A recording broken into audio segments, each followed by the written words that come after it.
आज मैं तुमसे वही बात कहने आया हूं जो खुद भगवान श्री कृष्ण ने अर्जुन से कही थी। उठो, जागो और तब तक मत रुको जब तक लक्ष्य की प्राप्ति न हो जाए। आज तुम्हारा रणभूमि में कोई युद्ध का मैदान नहीं, तुम्हारा रणभूमि में तुम्हारा किताबें और सपने, तुम्हारा गांडीव है, तुम्हारा पेन, और तुम्हारा दुश्मन कोई और नहीं बल्कि तुम्हारी आलस्य, डर और टालमटोल है। क्यों पढ़ाई से भागते हो?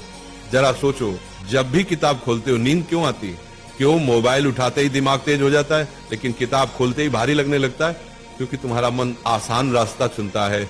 मन हमेशा कहेगा चलो बाद में पढ़ लेंगे, अभी आराम कर लो।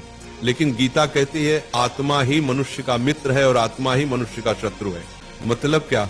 अगर तुम मन को कंट्रोल कर लो तो वही तुम्हारा सबसे बड़ा साथी है, लेकिन अगर मन ने तुम्हें कंट्रोल कर लिया तो वही तुम्हें बर्बाद कर देगा। अर्जुन भी डरा हुआ था।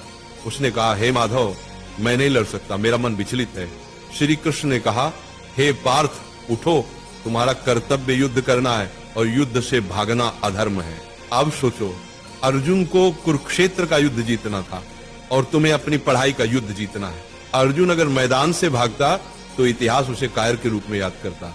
अगर तुम पढ़ाई से भागते हो तो आने वाली पीढ़ियां तुम्हें हारने वाले के रूप में जानेंगी। गीता का सबसे बड़ा संदेश है कर्म करो, फल की चिंता मत करो। आज अगर तुम 5 घंटे पढ़ते हो तो तुरंत रिजल्ट नहीं दिखेगा, लेकिन ये मत सोचो कि मेहनत बेकार जा रही है। हर दिन का पसीना, हर दिन की पढ़ाई तुम्हारे अंदर ज्ञान और आत्मविश्वास का पहाड़ खड़ा कर रही है। फल अपने समय पर आएगा और जब आएगा तो दुनिया तुम्हारे कदम चूमेगी। आज तुम्हारा असली दुश्मन पढ़ाई नहीं, तुम्हारा असली दुश्मन है आलस्य, ध्यान भटकना, सोशल मीडिया और कल से पढ़ेंगे वाली सोच। गीता कहती है संयम ही सच्ची विजय है। अगर तुम अपने दिमाग को मोबाइल से हटाकर किताबों पर टिकाना सीख गए तो तुम वही विद्यार्थी बन जाओगे जिसे देखकर लोग कहेंगे ये लड़का भगवान की दी हुई मिसाल है।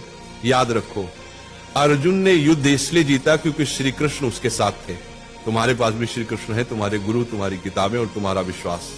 जब भी थक जाओ ये मंत्र याद करो, उठो अर्जुन, पढ़ाई तुम्हारा धर्म है, पढ़ाई तुम्हारा कर्म है। तुम्हारा धर्म अभी सिर्फ एक है, पढ़ाई।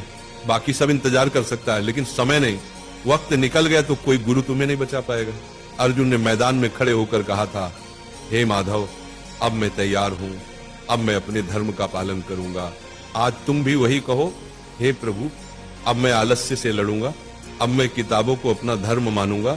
आज से तुम पढ़ाई से भागोगे नहीं, आज से तुम किताब को दुश्मन नहीं बल्कि सबसे बड़ा मित्र मानोगे। आज से तुम वही विद्यार्थी बनोगे जिसे देखकर माँ बाप की आंखें गर्व से भर जाएंगी। याद रखना, पढ़ाई ही तुम्हारा युद्ध है, मेहनत ही तुम्हारी गीता है और सफलता ही तुम्हारी विजयश्री है।